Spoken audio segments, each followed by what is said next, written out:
and let them have dominion. The kingdom of God is within people. It's the advancement of the people that is advancement Because of the kingdom. faith must be backed by The assignment of this ministry is found from that verse.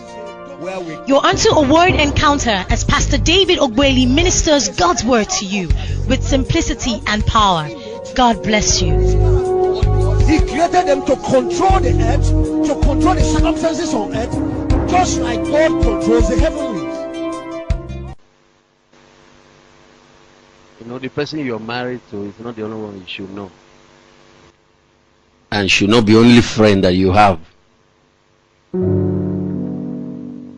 Amazingly, there's a lady in the Bible, very wise woman, a very beautiful woman at the same time. It's hard to, it's usually rare to see beauty combined with wisdom. Most of the time you find wisdom, but no beauty. Other times you find beauty, but no wisdom. But Abigail had both. But amazingly, such women have a way of marrying some foolish men. I don't know why, but hard-working, intelligent women, they have a way of. And it might be part of God's plan. Maybe life requires balance. You can't have everything in one person. You have a mountain. How are we going to call it a mountain if not that it's usually beside a valley? If the valley is also high, everything will become level ground. But I noticed something about Abigail. I also noticed something about David, those two guys. Why David was still starting in life, he had the opportunity to meet Abigail's husband. And the man so insulted him, insulted the future king. Because he was just a young boy, wandering about, struggling. But Abigail saw David and knew that this man is going somewhere. And extended her social capital, extended grace, extended giftings. She had money, they were wealthy at that time. But of course, down the line, her husband died. And guess what happened? The moment she finished mourning, she just moved from one marriage to another. Some people are looking for first husband. Another person, wise enough, can have seventh husband even if they keep dying. Jesus talked about a woman like that in the Bible. He said this woman, one guy married this lady, died. Another man came, married her, and died. By the time they were through, they were about 6 or 7. So I think the Pharisees who crafted the question said, in heaven, whose wife will she be? But I took note of that. I also took note of the ability for one person to keep transiting. That lady will be the Abigail type. So the other people, they will lose their spouse. They are not interested in marrying, but there are so many people around to help them. Because relationship is a capital you have to cultivate. It's a social capital. I noticed that Jesus grew in 4 ways. So I'm going to show you that scripture. Luke chapter 2, verse 40. If you're growing, you need to develop these 4 major areas. Jesus developed about 5 major areas. Remember I told you yesterday, life is a balance between 5 things. Your faith, your family, your finances, your health, and your future. Each one you neglect is the one that will suffer, and that one will have a way of spoiling all the other ones. For example, you are doing well with your faith and you neglect your health. When you get sick, it's going to mess up a lot of other things. If somebody is doing well in ministry and neglects his health, when you break down, it's going to keep you from ministry. Some people, in the course of pursuing money, lose their faith. So the key to life is balance. Just keep those areas balanced, And that means you have to constantly review your life to make sure you're not neglecting any of these 5 major areas. And one of those areas we tend to neglect, I have found out, is our marriages. We take the people we married for granted. Before you married them, you can escape from the office just to go and visit them. You will make time to call them. You will find time to pursue them. You will spend money to buy them gifts. You will do everything to woo them. Before you marry the man, ladies, you always like to dress up just to impress your man. You don't want them to meet you with your hair scattered. You don't want them to meet you smelling. You don't want them to meet you, with your mouth smelling and all that. After you marry them, you start taking the same person for granted. The key to keeping your marriage sweet is to keep doing those things you did to get the person. It's simple. You don't do it to get people. You do it to keep them. Even though the marriage covenant puts an obligation on us to stay, whether you keep doing it or not, we will stay, because that's what the covenant is all about. But it doesn't mean that the people will be happy.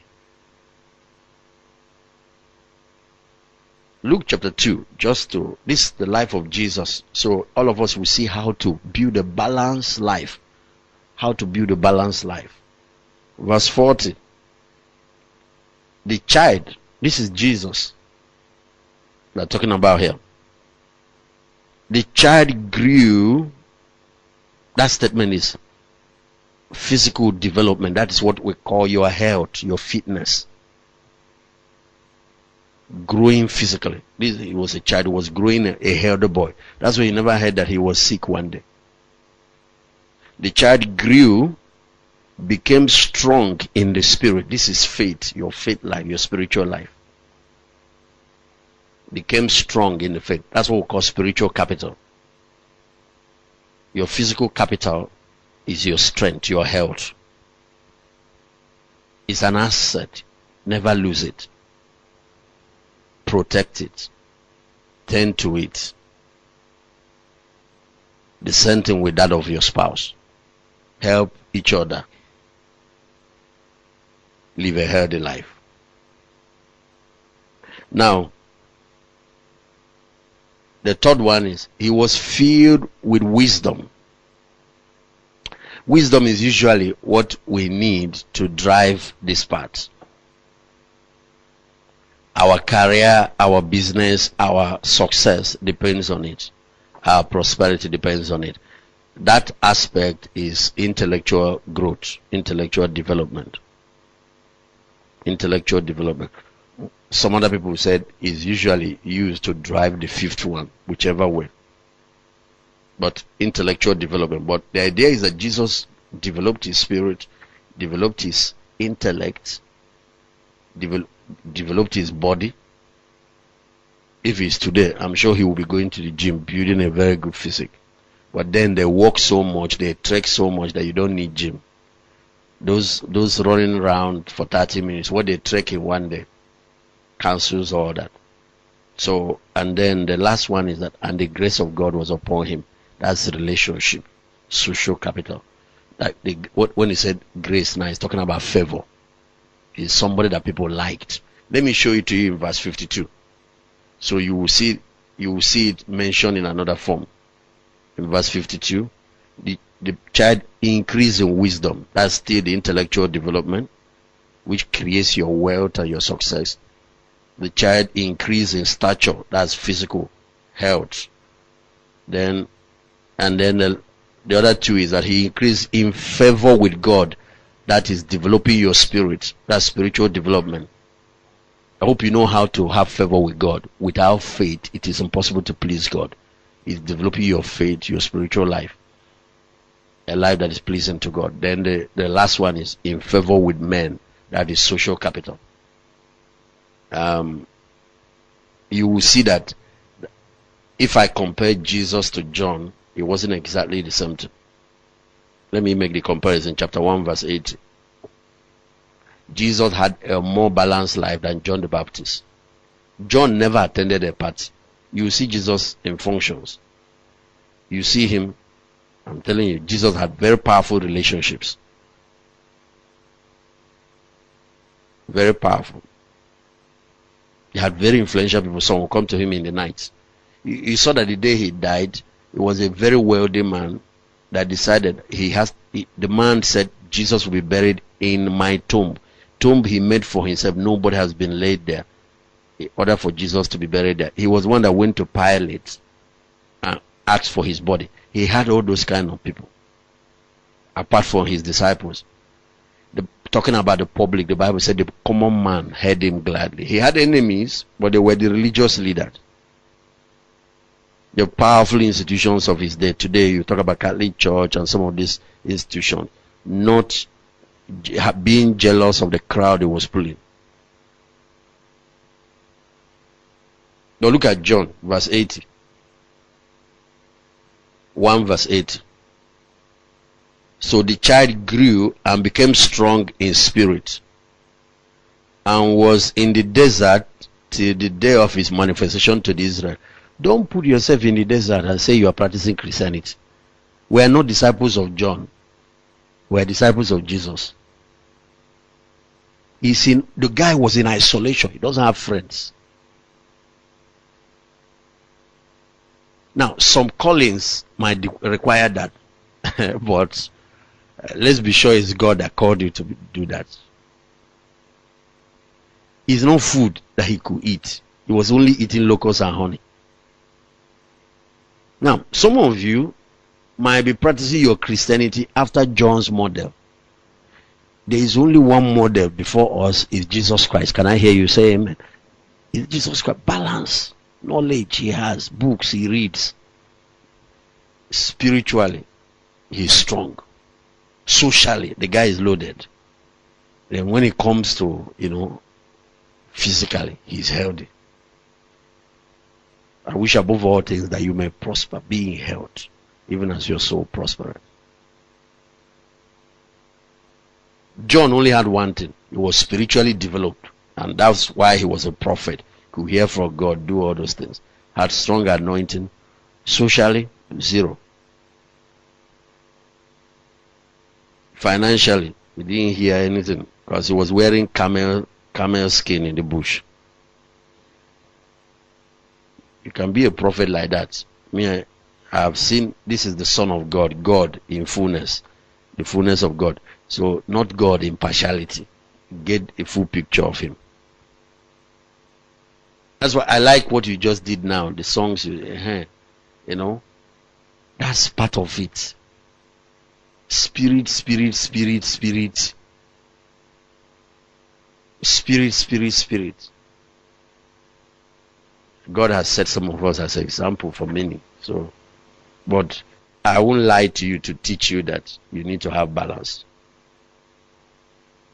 You need to sometimes take yourself out, take your spouse out. Why does bad things happen to good marriages? That's what we're discussing. I want to help you conquer some of the challenges. And let's stop assuming that people who are Christians and people who are godly don't have challenges. You are joking. There are some people who give that impression. They are lying to you. There is no marriage that doesn't have its challenges. Each one has. What makes a good marriage is not the absence of challenges. It's the commitment of two people to weather through it. That's what I'm saying. All this collapse of marriages in recent times, divorce here and there, separation. Your parents face worse things and they stayed together. The problem is that what is causing the defeat now is in our minds. False expectations, might, and assumptions that we have gathered. Some of them pumped down here by the Western nations and their media, and it's causing all that. There are couples I know, no child, and I met a couple, for example, stayed with that family for about 2 weeks, a week, and I came back another time, no child. They are together in their 70s and late 60s for the woman, and they are very happy. When you come in there, you see children that they've raised. They are their own children now, but they didn't have them. That's enough to separate another couple. That's enough to make some other people miserable. What makes you miserable is your perception, not the reality. The same reality you are facing, other people are facing it and they are happy. Is the way you are looking at it. Is your interpretation. That's what is called the power of attitude. That attitude determines altitude. It determines happiness. It determines how well you do in life. If you're going to be a happy couple, your attitude is the first thing. Your attitude. How you look at that stuff. Let's look at it. The 5, what makes marriage work? There are 5 powerful questions for solving marriage problems. The first one will be, what really makes marriages work? What? Is it more money? Is it that the two people are so much in love? For example, one of the considerations is it love? It's not. Love never makes any marriage successful. Love, the purpose of love is to bring two people together. I showed you yesterday. Love is what causes you to get disappointed. Love is what causes to get hurt. The more you love, the more you hurt. Love does not make a marriage alone. A marriage succeed. The first thing that makes a marriage work is positive attitude. What? Attitude. Attitude. The same problem now that you're complaining about, murmuring about, that is frustrating you, another person has it and the person is happy.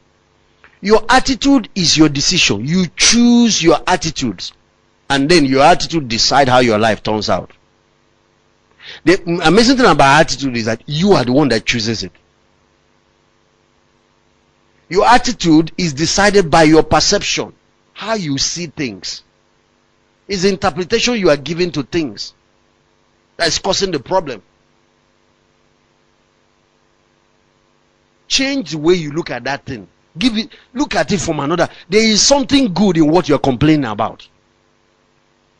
Complain about your husband, complain about your wife, complain about this, complain about this. A wise man said that every problem has an equal opportunity for advantage. That all opportunities are usually hidden in problems. There's a friend I have. This guy has stayed with me for years, but there's just something about him that is not very productive. I wanted him to be as productive as myself. I wanted him to be dynamic. But I also realized that this guy is always available anytime I look for him.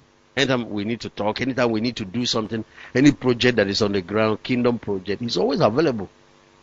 And one day I was really complaining about the way he is not very... But every time you do like this, he is available. And then the Lord said, don't take it for granted. Be grateful that every tree is not Iroko. That song has to be mango. That song has to be this way. Stop complaining about, look at things differently. Look at things differently. It's attitude though. And from that day, I started appreciating him more, and I will bless him and I will be glad. And then the Lord said, have you noticed that this guy is very intelligent? He has a lot of resources in his mind, but you are the one that do more. But he thinks more. He is a research person. He will sit on the internet throughout the night. You don't have that grace. I noticed that. He said, number 2, have you noticed that he's a networker? Every time I bring him, we build a team to carry out any kingdom project, a team of ministers. Ministers have their own problems. They have their ego problems and all that. This is the one that is always keeping everybody together. Now, have you noticed why I made him the way he is? So that he can be the super glue.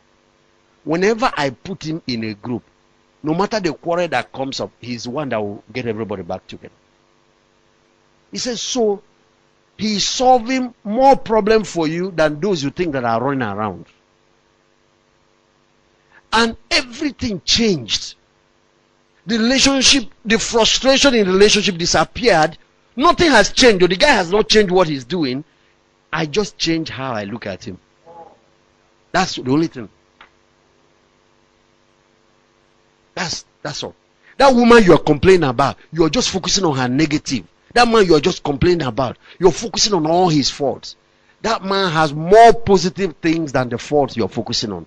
You know, if I'm wearing white now and I have one spot here, you know, maybe oil or something, I'm eating okra soup or whatever, and just a little spot, it becomes glaring and you forget the whole white. You're just looking at that yellow stuff. That's how we look at. That's why we are fault finders. That's why we are complainers. That's why we are murmurers. That's why we are. And one little thing spoils the whole thing you can enjoy. A beautiful wife that God has given you, a very kind, a nice person. She might have weakness. Everybody is not designed to be strong in everything. I'm supposed to be strong somewhere, and not because if I'm strong in everywhere, I don't need you. What are you doing in my life?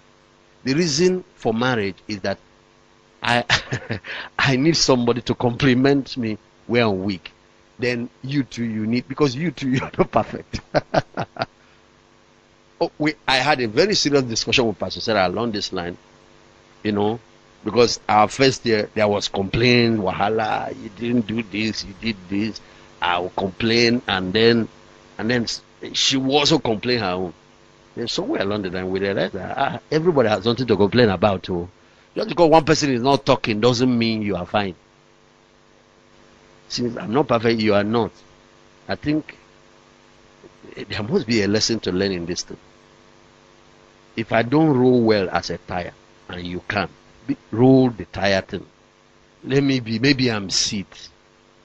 Find my own use, find my own value, and the complaint ends. Attitude. So it's not that they have more money. People who have less money than you are happy. It's not that they have more love. People who have less love than you have with your wife are happy. People are succeeding with less resources than what you have. It's no more resource. People with more resources are breaking down their marriages. You say, I don't understand, because my problem with this marriage is that he comes back by 10 p.m. every day. You know, some people are married to politicians. Esther will not see her husband in 3 months. To see the man, she needed to fast. Husband that God gave her. To go and see your husband, you do fast in 3 days and ask people to pray for you. Because entering there might take your life. And you don't see her complaining. Eh? She fulfilled her assignment, fulfilled her purpose. And there are people, some are married to presidents, some are married to whatever, politicians, some are married to all kinds of people, some are married to doctors, calls in the night, calls here. And you are complaining about what you have. Perception is stronger than reality. When your mind is set in a particular way, it colors how you see things. They said that an attitude, or what is called a worldview, is also called a paradigm. There are lenses that we wear that color what we see. And we don't see reality as it is. We see them as we are. We see them according to our lenses. But you know what I've learned? If the world looks blue, check. It's your lenses that are making it. If you start looking yellow, but you know what? You can change those lenses. You can change your mindset. You can change your perception. And you can change how happy you become. Happiness is a choice. Being grumpy and complaining and murmuring is a choice. Bad attitude is a choice. You can choose to be happy. Amen.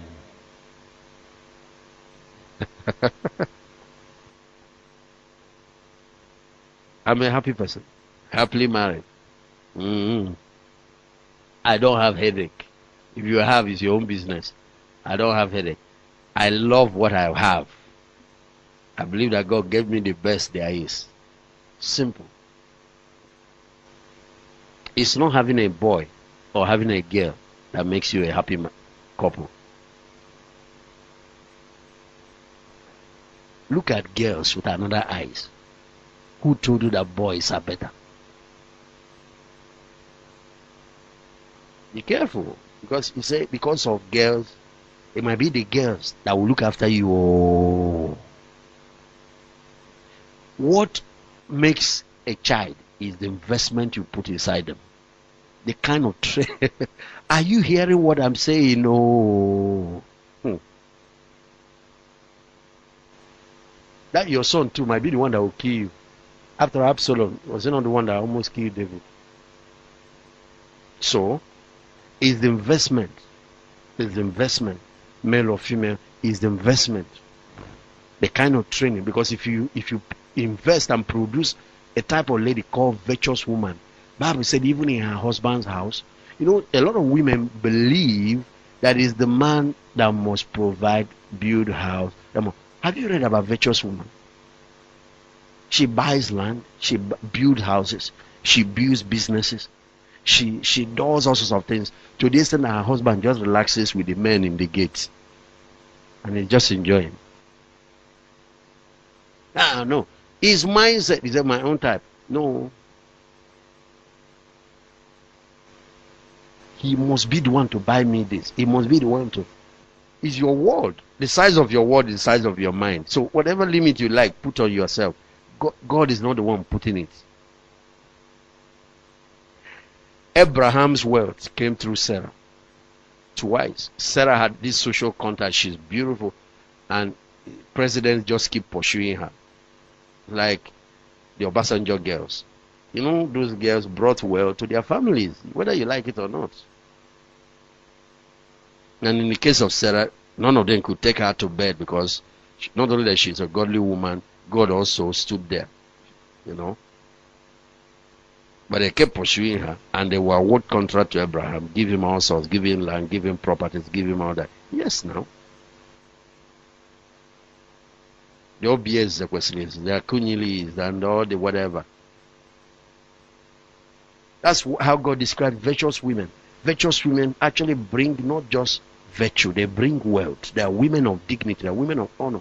They bring wealth to their, and they change the whole landscape of their family. Yes. So mindset, how we look at things. I saw a lady that God blessed with such a wonderful opportunity in US. She was, earning some mind-blowing figures. She got into United Nations, but she will still complain and murmur about it. I said, what is it? He said, he has never bought me anything in this house. I said, like what? He said, He said, that car, I bought it. This one, I bought it. This house, I bought it. I said, did God make a mistake by choosing you to be the channel? He could have been the channel now. Is it not the blessing that you are even the channel? Because of that, wahala.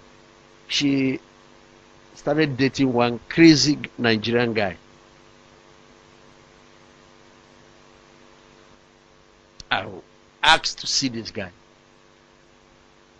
Guy just does nothing. He's doing nothing in US. He's just living on this woman and just sleeping with her. Meanwhile, she left a hard-working husband that earns money, that's trying her best to help raise, I said, my friend. So, perception. And sometimes, perception can be shaped by culture, the environment. Because sometimes, like in US now, you have become a cultural thing. Some of these things get to a point that it looks like everybody's doing this, everybody's doing that. So you just key in. And, you forget that we who are God's people have a worldview that is different from how the world sees things. My thoughts are higher than your thoughts. My ways are higher than your ways. We have God's worldview. We have biblical worldview. And it has worked. It keeps working. And it will always work. So the other things that make a good marriage, like empathy. The empathy is about putting yourself in the other person's shoe. It helps you to forgive. It helps you to make excuses for your friend. It helps you. Sometimes you reverse role. You can even make yourself a man if you're a woman, and make just in your mind. Yeah, it helps you. Sometimes you put yourself in another person's shoe. Men, sometimes you need to put yourself in your wife's shoe. You are the one running around with those kids, carrying this pregnancy, doing all this. It will help you to have patience with that woman. Empathy. It helps you to understand. And then, of course, commitment. People who commit to stay with each other, to love each other, to support each other no matter what. Forgiveness. These are the things that make marriages work. You see people who have been there for a long time. There are people who have forgiven each other, who have this attitude, commitment to keep forgiving each other. That's just the key. For anybody to think that maybe some people are lucky, or maybe they are blessed with this conflict-free marriage, is a joke. All marriages have conflict. Anytime you bring two people, even you with your own brothers, you grew up in the same house, you quarrel, how much more? Another person brought up in a different environment with a different way of thinking. But marital agreement, marital commitment does not demand that you must always agree. It doesn't mean you must always see things the same way. That's one thing you have to understand. Because part of the key to living a marital life is learning to resolve conflict positively. You can disagree without being disagreeable. I can't always make Pastor Sarah see things the way I see it. I don't bother about trying to do that. The areas she has her own ideas about how things should be. And sometimes she is right, sometimes I'm right, sometimes I find that I'm wrong, doesn't make any difference. She has right to have an opinion about things. Sometimes I'm discussing someone and she has this opinion. I don't think they will make a good couple. Sometimes I think that they will. And I leave it. As long as I have not heard from God on the issue, I leave that issue, Time has a way of proving. And in many cases I find that I'm wrong too. So being in love and being whatever doesn't mean we must see things the same way. When some people now take it upon themselves to start shaping perception and making people, you get into things that God didn't tell you to do. And you create unnecessary heartbreaks and problems. Okay, let's go into a few things today. Why bad things happen to good marriages. We dealt with unfulfilled expectations yesterday. People come into marriages carrying this picture of what the other person must be like. And I think ladies have the problem, maybe 70% of the problem. Men too have. And then we end up being hurt because the guy is not meeting up your expectation. Then we have, the unexamined self. You think you know yourself well, but there is a blind self, a part of you that you don't even know, that other people see, but you don't know it. You think you are this way, but that part shows up all the time. It could be an attitude problem, it could be something, and then the hidden self, the part of you that you hide, you try to hide. Some of these things cause problems. They cause problems.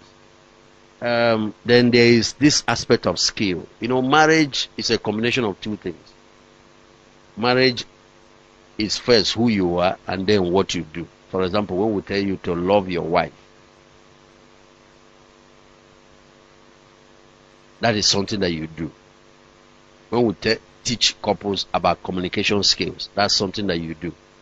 But marriage is first of all fundamentally who you are.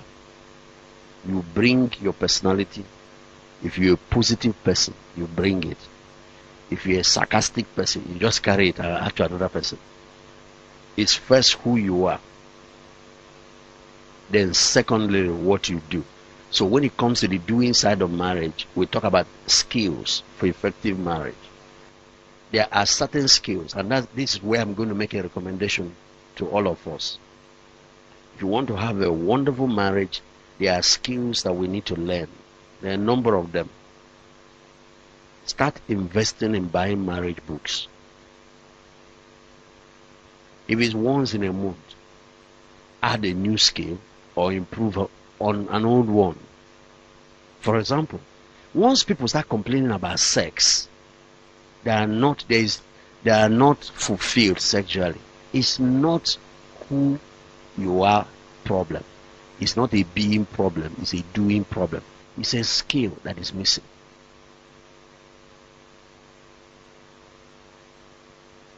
A couple I had to deal with, the issue is the wife never gets to experience sexual fulfillment, but it's just a skill. Unhealthy choices, I wish I can spend a lot of time on that, but I want to talk on that skill thing. You need to start cultivating skills. For example, communication skill, how to talk, conflict resolution skills, how to manage conflict, because it will keep coming. There's no two ways about it. Disagreement will come and all of that. How do you handle that? So when you are having problems along this line, it's not something abnormal. It's just something you don't know that is making it worse.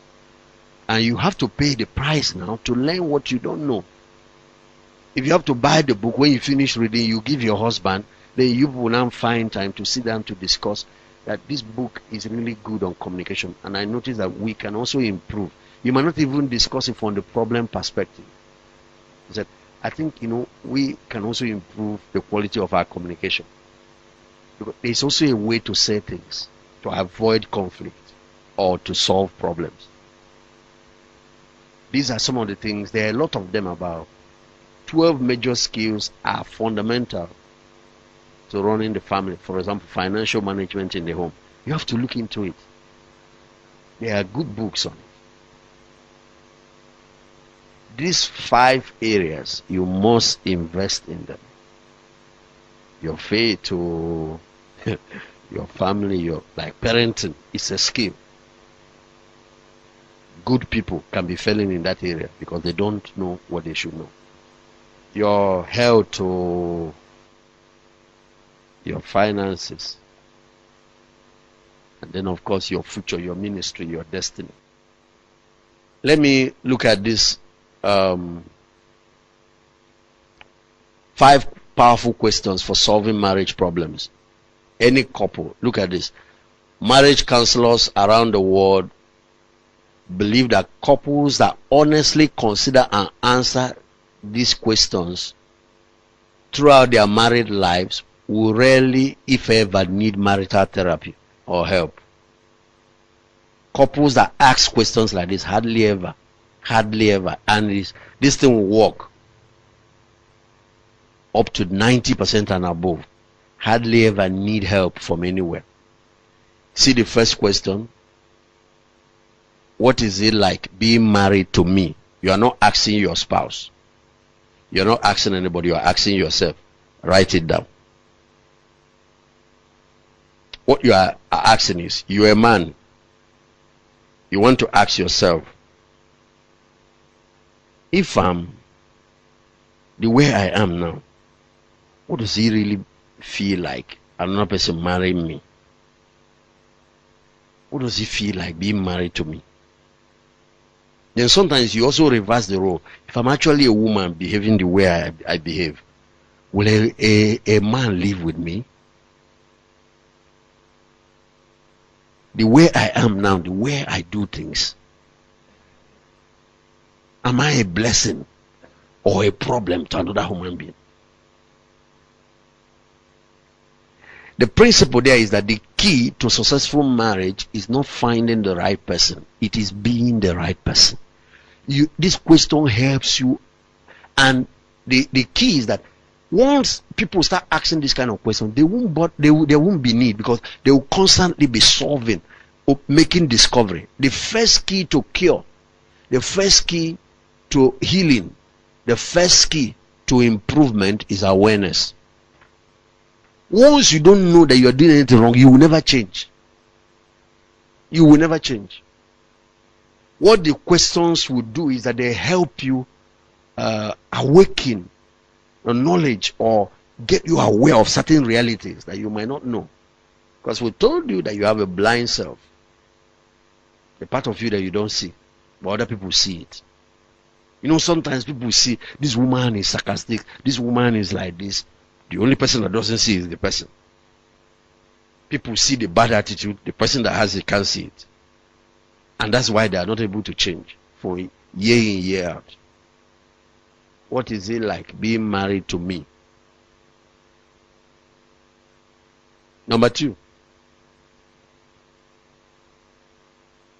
This is the one you ask to your wife or your spouse. And this is the kind of thing I do with Pastor Sarah once in a year. We just do it once in a year. We'll have a period, our anniversary, we clear out. That's when we renew the marriage covenant. And we sit down to do some heart-to-heart talk. And I ask, are there areas you want me to improve on, to be a better husband to you? How do I meet your needs better in this relationship? Do you have some unmet needs that are frustrating you? Some things I'm doing, and if I improve it this way, you see, I'm the one asking. So I'm not waiting for you to murmur and throw it in the way that it spoils the air. That day will come and sit down. I'm going to ask, she's going to ask, how? And then I really want you to be honest with me, because my goal is to make you happy. I'm here. I want you to be a fulfilled person. You know, being married to me, I want you to. And then, of course, person will tell you. And then you make the commitment immediately to work on it. There are some cases I said, I will also need your help, because you know, this particular thing, I might not improve on it overnight. You will help me, you know. It takes all the tension away, all the things that are causing wahala. It takes all the tension straight away. It makes what used to be a problem and a frustration, it turns two of you into partnership in working it out. Number 3 is related to number 2. What will make me a better husband or a better wife? Sometimes they also include a better father. These are self-probing questions. Okay, number 4. I've answered this one. This one is general for two of you to really understand what really makes a marriage good or makes a marriage work. The purpose of this question is to clear the assumption that maybe more money, a bigger house, better cars, so that you stop pursuing shadows. The last is another question you ask yourself. See, 2 you ask yourself, 2 you ask the other person, and 1 you can discuss together. What makes a marriage work is something you will need to discuss and get it right. Now, this last question is to yourself again. What are my own frustrations in this relationship? What are those things that are causing me frustration, that is causing me pain?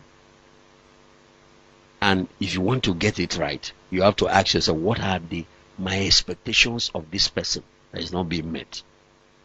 What are the expectations I have of him?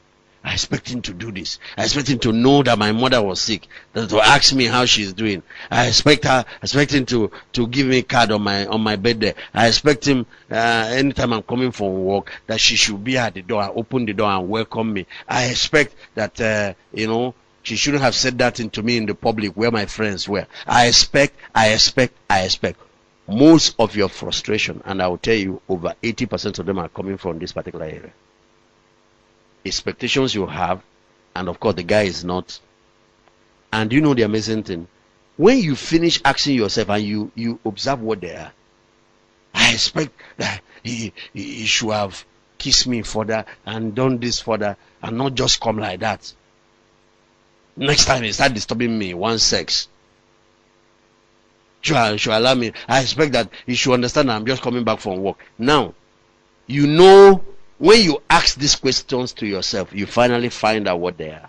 The problem is the other person does not know what is frustrating you. You now have to sit down and say, there are just some things that are really creating problems for me. And I know it's not your fault, but it's just that you don't really know that those things are important to me this way. And I think I need to be honest with you. This is where candor will help to solve a lot of problems. Because I told the lady, I said, okay, you are frustrated. Saying, I don't love my husband. I said, it's not true. You love him. How did you marry him? Did your father force you? No. Did anything force you? Okay, tell me the story how you proved men. They were in love and so many wonderful things. She even disobeyed her parents and went after the man. I said, so how can you tell me now that you don't love him? He said, Pastor, you don't understand. This man is very selfish. I said, tell me, doesn't he give you money? Doesn't he pay the bills and all? He said, it's not those ones. I said, what is it? He said, each time he comes back, he just wants sex. Once he satisfies himself, he rolls away and sleeps off. One day I felt like killing him, squeezing him to death in that place. I just sat through it and I was watching him snore while he left me here hanging in the middle of nowhere. I said, okay, the problem is very simple. The problem is very simple. Premature ejaculation, all kinds of stuff, just get him down this night. Sitting down. I said, before there's something that has been frustrating me that I'm going to tell you. Paint a picture for him. Sometimes you use word picture of a woman that has been starved and starved and starved. Yet in the office, her boss appreciates her, pays compliment, does all that. And she finally fell in one day. I said, tell him this kind of story. Make it interesting. And then he will want to know, is that your friend? Who is the person? What kind of... You tell him that you're almost driving me to this kind of... He say, how? So I've been married to you 2 years now. I have not had one. He said, but Pastor, how can I tell him that kind of thing? I said, okay, be direct. Tell him what is happening to you and what you are not. Be direct. He said, no, I can't. I said, why? He said, he would think that I'm a spoiled girl, that I'm wide. Hidden self. Things we don't want people to see us this way. Don't want to. So because of that, we pack things and we are dying in silence. No. No. Communication, open communication destroys most of the frustration in marriage. They will load salt. I like salt too. Pastor Sarah observed after marrying me that I even tried to add. She was the one trying to talk to me that this table salt and it's not good for your health and all that. So I said, okay, so you should make my food, So they now started loading it.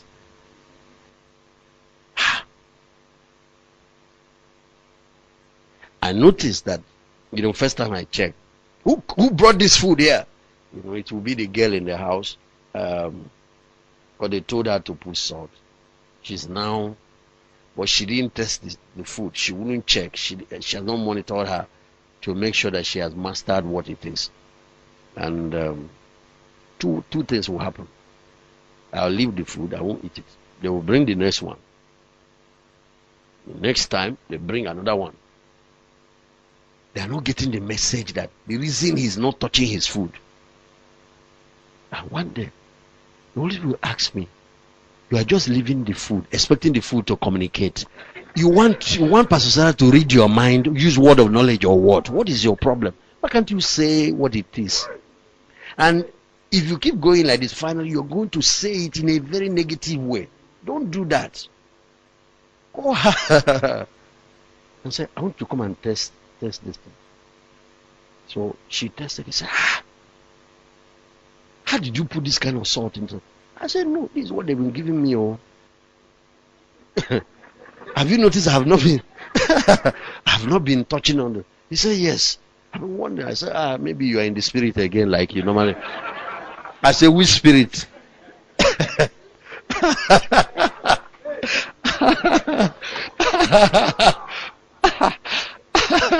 So I said, I have to do something about this thing. You know? So it comes out right. It comes out right. Just go down. Let's see if we can pick out a few things from here. 5 good things that can turn bad for couples. These are blessings that come, but they end up ruining many marriages. I will show you how they do it. Intimacy is the first one.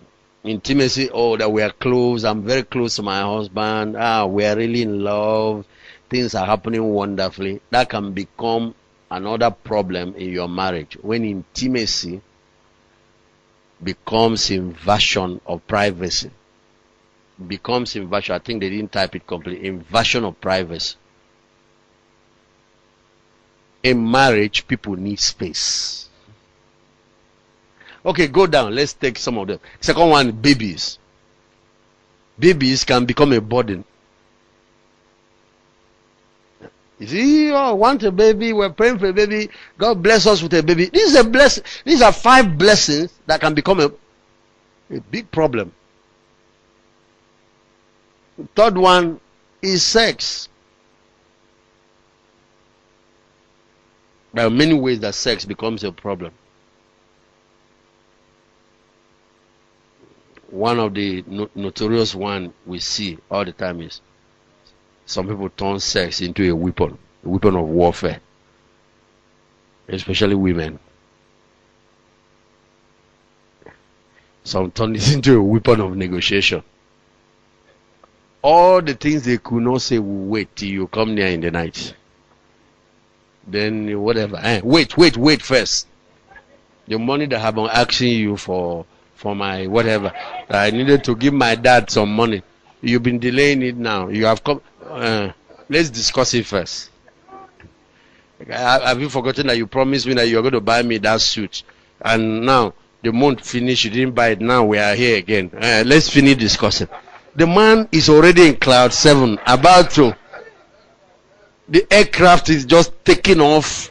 You start this kind of talk. Hey,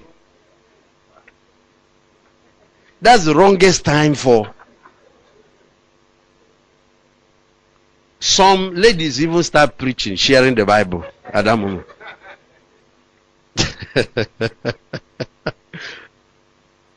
Look at career. God, give us a job. God, promote me. Promotion. You see them January, binding the thing. Give first fruit. Promotion. Hits by March. April. They made him a manager. Now, career leads to time-starved marriage. It's no more time for that marriage. You need to read this book. You need to read it. Last one is growth. Growth now leads to drifting apart. In ministry, we talk to our pastors about this. When you are growing, you are learning, you are attending courses, attending trainings, leadership school. This coming week now, we have chartered a management school to come and run HR, run business management, run marketing for all the pastors and leaders. And of course, anybody can attend. Then this coming week, we are running deliverance school, all that. I said, when you are attending all this and you are growing, you leave your wife behind. When you finish growing, you get to, your temperature is 90 degrees. Your wife's own is 10 degrees. Cold water when mixed with hot water, which one will reduce? Hot water will come down. inside, so till he meets the level of the. Because gravity is to the advantage of the one that is down. It's you that is up that will be pulled down. I have never seen gravity help the person up. You are up, your wife is down, and two of you are pulling. Even if you have equal strength or she is weaker, gravity will give her additional leverage, and you will find and end up joining her. It's like somebody is inside the pit, you're on top, trying to pull him out. You have to be very careful.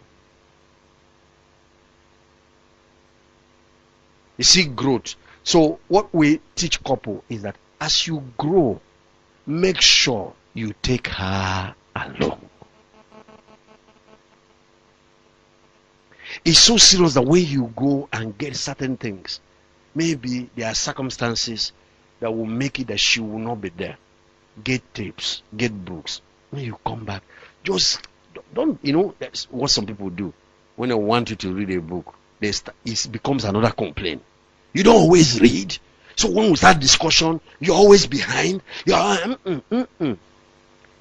What you do to get people to do something is to awaken their interest. My God, you need to hear what we learned today. What this man, my life was changed. You just keep talking from that angle. What people were saying after the meeting. I just said that I just bought a few tapes, so you need to hear these tapes. When you use the principle of motivation, the person wants to. No matter how busy they will find time. That tape.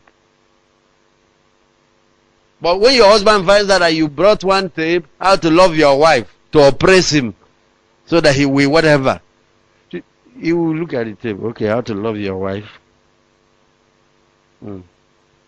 Next time he sees what men are looking for that women don't know, he will buy it for you. Do those things because, like investment. Remember, when you train a man, you have trained a person. When you train a woman, you have trained a family. Whatever gets to your wife gets to the children. That's the way it works. People who neglect the development of their spouses are making a big mistake.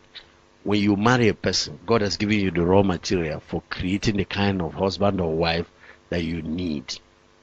The way to do it is not by forcing change. The way to do it is to invest in their growth. It's not by trying to force the person to change. Invest in their growth. That all growths are the result of renewal of mind. The more we learn, the more our world internally expands, our world externally expands. All behaviors are first thoughts or mindsets. You sow a thought, you reap an action. You sow an action, you reap a habit. You sow a habit, you reap a destiny. So all behaviors are thought or mindsets. See, the person keep doing something in a particular way. He has a mindset that's producing that action. When you want to change people, don't try to force people to change. Don't try to remove people. Just invest in their mind. Invest in their growth. And you will see that result over time.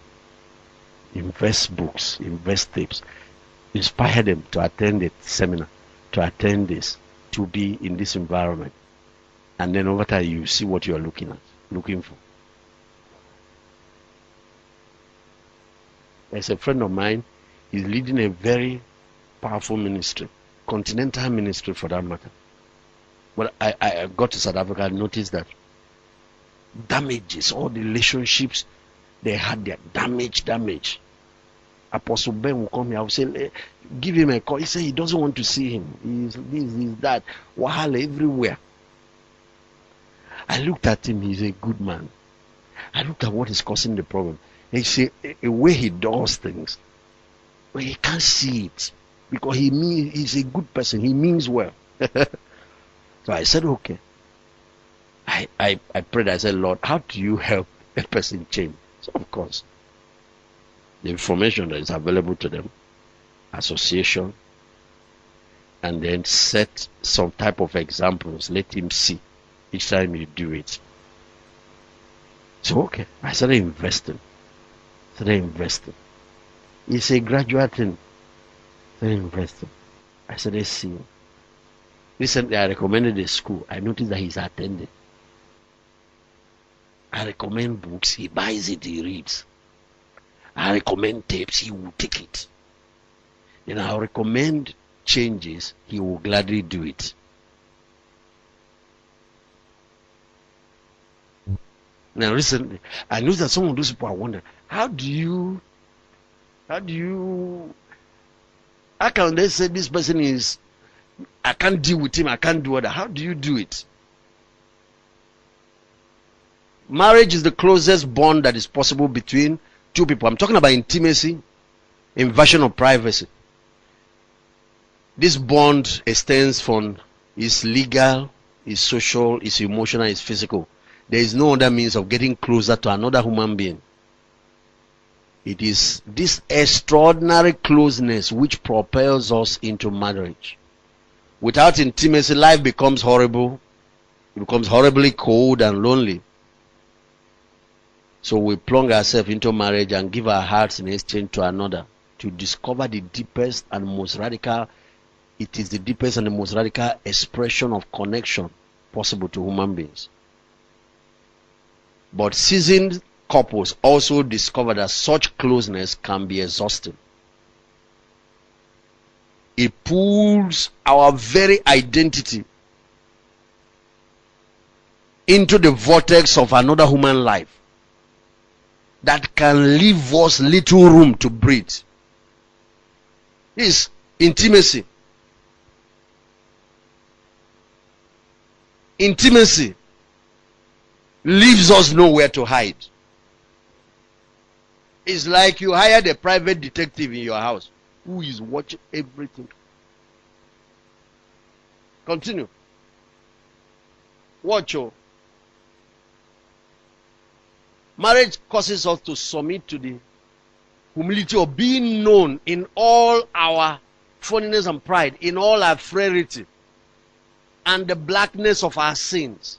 Somebody just knows you, things that you don't normally want people to know and see. Who cares really to be known that well by another person? Who wants to live under scrutiny and surveillance? But this is the price that marriage puts on intimacy. This is the price marriage puts on intimacy. It sweeps away our defenses, increases the probability of pain. There is no one who can stand up to the day in and day out demand of intimacy and not get hurt. Whereas in most other relationships, our vulnerability can be hidden or guarded at times. Marriage strips us of all protection with our spouse because he or she has been allowed into our inner sanctum, like your holiest of holies. Our partner has witnessed our naked soul by virtue of being our soulmate. Continue. Marriage makes us accountable to one another. Where are you coming from? Who is that person calling? You know what this guy? That accountability is both the best and the worst part of marriage. For some places you really want to do, don't want anybody to disturb you. You know, do your own stuff, especially men. It keeps you sane. That's a good part, but it also drives you crazy. The personal information your spouse knows about you that makes you feel most vulnerable. This is the kind of information you don't want talked about with others. It is the information you don't want used against you in times of conflict. Some of the things you opened up and shared.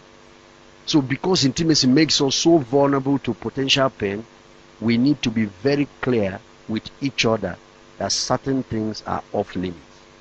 If you don't want intimacy to become a problem, I had to sit down with Pastor Sarah and we drew some boundaries. One of them, you don't take my phone and start scrolling my text. You don't try it in that house. You don't try it. And you will never see me. You will never see me carry her phone. Am I a mad person?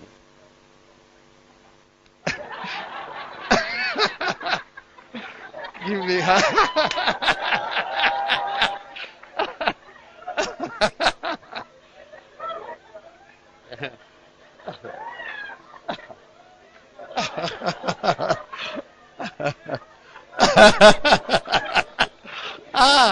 The men, I'm giving the men freedom, eh? That you are married does not mean anything to such people. There are plenty. When you even say you are married, they tell you it's better. Now, what if you are the type of woman you go around reading your husband, you meet this type, wahala starts? That's being foolish. That's being foolish. That's why there are boundaries. There are boundaries. Even though you are married, you have to also understand that apart from certain boundaries to protect your marriage, you have to know that there are boundaries. For example, let me show you 5 types of boundaries. But for example, we need to be clear of certain things that are off limit. Let me give you an example. Ridicule we suffered as a child, for example. Difficulty in relationship we currently have with a parent. Maybe somebody was abused and you told your spouse about. You don't use it tomorrow. Maybe somebody like Pastor Sarah came out from a divorce home tomorrow where you just start saying, you use that and start, that's hitting below the belt. You know? So to use them against us will be like hitting below the belt. Okay, go up. When intimacy becomes invasion, it is a sign, a good idea that you need to draw boundary lines to provide for personal space. Look at 5 types of boundaries, for example. Spiritual boundary. Just because I'm married does not mean that, for example, as you see me here, I'm a pastor. Or even all called people, they have rooms that you don't enter. Am I correct? Now, I don't have a room that you don't enter, but I have quiet time. I have study. I have the period when I have to study to hear from God to be useful. When I enter there, where it's 1 hour, 2 hours, whatever, you don't come there to. Pastor Sarah has time of prayer. I have. I know when that's not the time to come there and start misbehaving. I don't. You respect people's privacy. If you don't, you are trying to choke a person with love that, if you're not careful, that love will start coming out of their nostrils and all that. That's when sometimes the so-called intimacy turns sour. Because some ladies don't know how to keep that balance. Some men too. They choke you to death with love. Now what is meant to be good becomes repulsive. There are physical boundaries. Like, while I believe that a man and a woman should share a bed in the night and all that, I also believe that if you can afford it, let her have her own room. Simple. It's as simple as that. She can afford it. Unless you are in a situation where maybe you live in one room, maybe 1 room and parlor. But if we have up to a flat, that's my own policy. Up to a flat. You should have your room and have my room. Whoever else is in that house can share the other one. You sleep in my room, but when you wake up, you go to your room. So when you want to hang all those bra, hang pants, hang it to your place. Well, let me give you an example of property boundary. Just because we're in love, does it mean you share toothbrush? Maybe you do. Doc. Just because we're in love, does it mean you share pants? That's what some people do. They say, all your money are my money, all your whatever are my money. So it doesn't mean you can just go to her account and start withdrawing things. I can't understand such things. You have to respect the person. The person is still a person. Please, can I use this your Bible and all that? And if I see that a Bible becomes a concern, I buy how. Don't want little things. These are things that people don't set boundaries on. It will be causing wahala every day. And you need to see where people are quarreling over this thing. Wahala. Then car. So you drove out with the car, and I kept standing out there. You kept me standing. I had an appointment. That one, marriage is sharing. But what I'm saying is that there are some areas where you can have. He made them male and female. Adam and Eve, not Adam and Steve. So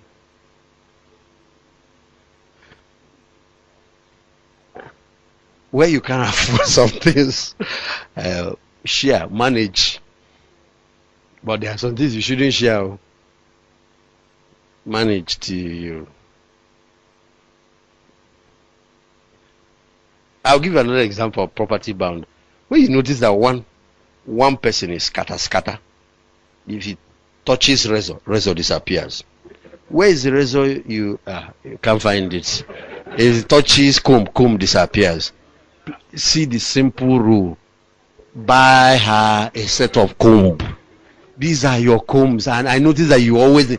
This is a packet of razor. Because if you see how razor causes problem in marriage, razor, filing, nail file. If you see how it causes wahala, this is your pack.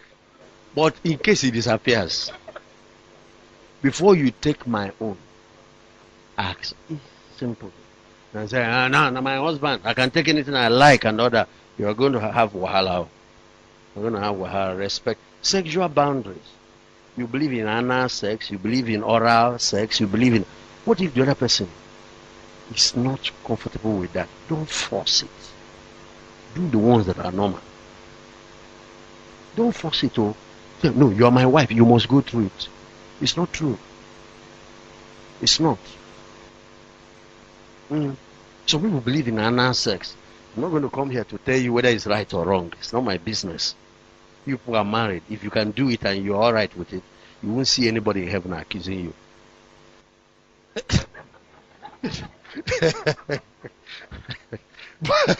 Doc, you are the one that will tell us medical side. I don't know about that one. But you believe in oral. Some people say, oral is not holy. There is nothing that is not holy or holy or unholy or there. It's a matter of two of you enjoy it. But the question will now come when one person cannot. You don't have fun at the other person's expense. It's no more love that you're doing. I think they call it love making. It's now pain making or torture making. I told you where you need people to change, invest in their growth, invest in their mind. Because some places, some people think this thing is this way. You expose them to healthy materials over time. You see them.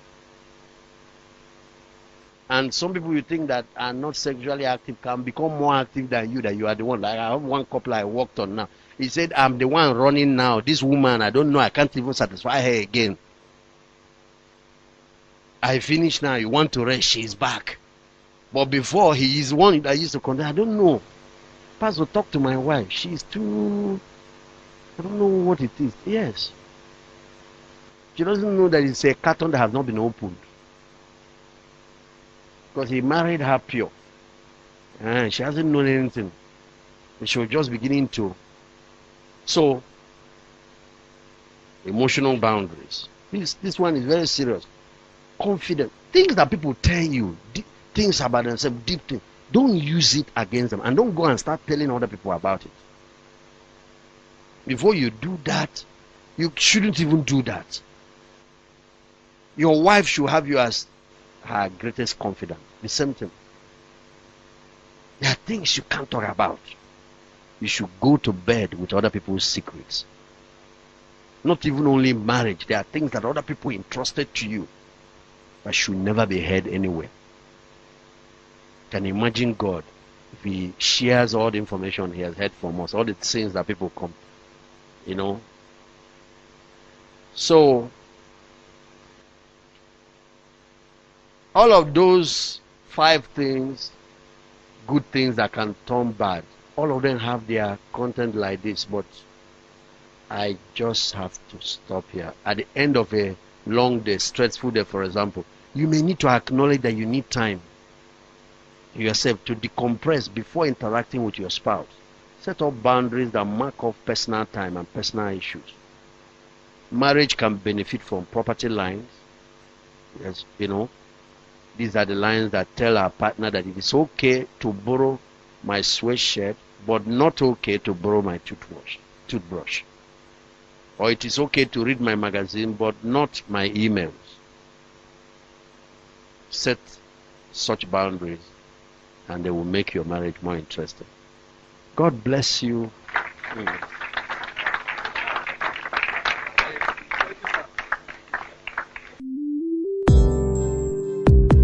Have you been impacted by this message?